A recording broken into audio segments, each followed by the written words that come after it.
তাহলে সে ঘরକୁ ବିପଦ ସହଜେ ପଡେ ନାହିଁ। ତେଣୁ ଗୋ ସେବା କରନ୍ତୁ, ଗାଈ ରଖନ୍ତୁ। ଗାଈ ଯଦି ରଖିବେ ଅନେକ ରୋଗରୁ ଆପଣ ମୁକ୍ତ ରହିବେ। ଗାଈର ସେ ଯୋଉ ମୂତଟା ତାର ପରିବେଶ ଏମିତି ସୃଷ୍ଟି ହବ, କ୍ୟାନ୍ସର ହବ ନାହିଁ। ଗାଈ ରଖନ୍ତୁ, ଗାଈ ପାଖରେ ଯୋଉ ମୂତ ଗନ୍ଧକୁ ସାପ ଆସିବ ନାହିଁ। ବୁଝିପାରିଲେ କି? ବହୁତ ସାଇଣ୍ଟିଫିକ ରିଜିନ ଅଛି ଗାଈ ପାଳନ କରିବାରେ। ଆପଣ ଗୋବର ଲିପା ହଉଥିଲା ଆଗରୁ ସବୁ ଘର ମାନଙ୍କରେ, କାହିଁକି ଲିପା ହଉଥିଲା?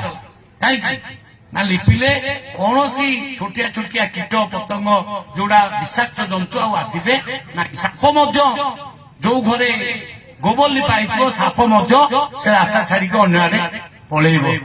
ତେଣୁ ଇଏ ହଉଛି ଆମ ସଂସ୍କୃତି, ଆମ ପରମ୍ପରା, ଆମ ଧର୍ମ।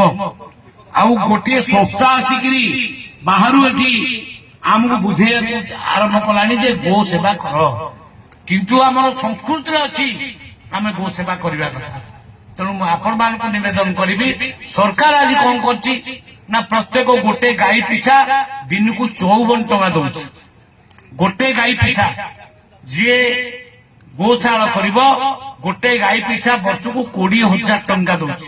20,000 ସରକାର ଦଉଛନ୍ତି ଗାଈକି ପ୍ରୋତ୍ସାହିତ କରିବା ପାଇଁ, ଗାଈ ରଖନ୍ତୁ ବୋଲି।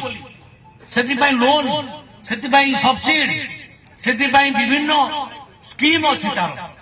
ଆପଣ ଆମର ବନ୍ଧୁ ଅଛି ଗୋକୁଳାନନ୍ଦ ମଲ୍ଲିକ, ମାନେ ପଶୁ ସମ୍ପଦ